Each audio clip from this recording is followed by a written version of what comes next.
હિમાંશી દેસાઈ, સરસ્વતી શૌર્ય ન્યૂઝમાં આપનું હાર્દિક સ્વાગત છે। બનાસકાંઠા ડીસામાં રબારી સમાજનું ઐતિહાસિક મહાસંમેલન, નવું સામાજિક બંધારણ જાહેર। ડીસામાં આજે રબારી સમાજના ઇતિહાસમાં એક મહત્વપૂર્ણ અને યાદગાર દિવસ નોંધાયો। હજારોની સંખ્યામાં ઉપસ્થિત સમાજજનોની હાજરીમાં રબારી સમાજનું નવું સામાજિક બંધારણ જાહેર કરવામાં આવ્યું, જે 26 જાન્યુઆરીથી અમલમાં આવશે। વર્ષોથી સમાજ પર ભારરૂપ બનેલા દેખાદેખી ખર્ચ, ખોટા રિવાજો અને આર્થિક બોજને દૂર કરવા માટે આ બંધારણને સર્વસંમતિથી સ્વીકારવામાં આવ્યું છે। ડીસાના શમશેરપુર નજીક આવેલા MM દેસાઈ શૈક્ષણિક સંકુલમાં ઉત્તર ગુજરાત અને દક્ષિણ રાજસ્થાનના રબારી સમાજનું ભવ્ય સંમેલન યોજાયું હતું। આ સંમેલનમાં ધાનેરાના ધારાસભ્ય માવજીભાઈ દેસાઈ, પૂર્વ ધારાસભ્ય ગોવાભાઈ દેસાઈ, રાણીવાડાના ધારાસભ્ય રતન દેવાસી સહિત બનાસકાંઠા, પાટણ, વાવ, થરાદ અને રાજસ્થાનના અનેક આગેવાનો ઉપસ્થિત રહ્યા હતા। અંદાજે 40,000થી વધુ સમાજજનો સંમેલનમાં ઉમટી પડ્યા હતા। મહાસંમેલનની વિશેષતા એ હતી કે અહીં કોઈ વિશેષ સ્ટેજ કે વીપ વ્યવસ્થા રાખવામાં આવી ન હતી। આગેવાનો અને સમાજજનોનો સૌ કોઈ સમાજ જમીન પર બેઠા હતા અને દરેકને સંબોધન કરવાની સમાન તક આપવામાં આવી હતી। સમાજના ભવિષ્યને મજબૂત બનાવતું 11 મુદ્દાનું સામાજિક બંધારણ અહીં જાહેર કરવામાં આવ્યું, જેમાં જન્મથી લઈને મરણ પ્રસંગ સુધીના તમામ રિવાજોમાં સાદગી અને ખર્ચની મર્યાદા નક્કી કરવામાં આવી છે। નવા બંધારણ મુજબ જન્મ પ્રસંગે સાદગી રાખવાની, સગાઈમાં દાગીના અને દેખાદેખી બંધ કરવાની જોગવાઈ કરવામાં આવી છે। લગ્ન પ્રસંગે ડીજે, ફટાકડા અને વૈભવ પર પ્રતિબંધ મુકાયો છે। મામેરું, મોસાળ અને આણું જેવી પ્રથાઓમાં પણ સ્પષ્ટ મર્યાદા નક્કી કરવામાં આવી છે। છૂટાછેડાના કેસોમાં સમાજની સમિતિ દ્વારા સમાધાન લાવવાનો અને નક્કી થતી રકમ શિક્ષણ ફંડમાં આપવાનો નિર્ણય લેવાયો છે।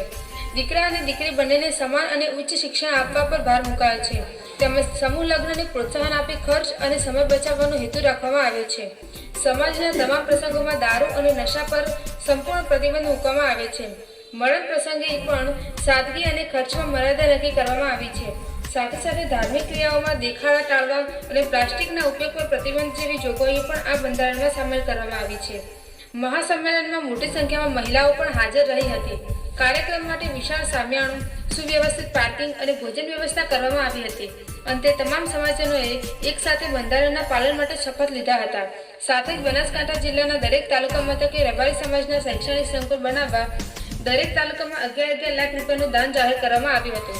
આ રીતે રબારી સમાજે એકતા, સાદગી અને શિક્ષણને કેન્દ્રમાં રાખીને ઘડેલું આ સામાજિક બંધારણ આવનારા સમયમાં સમાજ માટે દિશાદર્શક સાબિત થશે।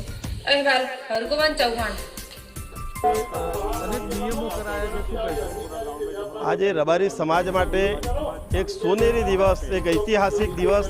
સમસ્ત ઉત્તર ગુજરાત રબારી સમાજ અને મારા વિસ્તારને અડીને આવેલો રાજસ્થાન સમાજના સૌ પરગણા ભેગા મળી અને એક સમાજ એક રિવાજ હેઠળ અમે સૌ આગેવાનો સાથે મળીને ખૂબ દિવસના ચિંતન અને મનનના અંતે 11 મુદ્દાનું બંધારણ સૌ સમાજના સ્નેહીઓ, પરગણાના આગેવાનો, પંચ પરગણા, સાધુ, સંતો અને ભુવાઓના આશીર્વાદ થકી આજે અમે ભેગા મળીને રજૂ કર્યું છે।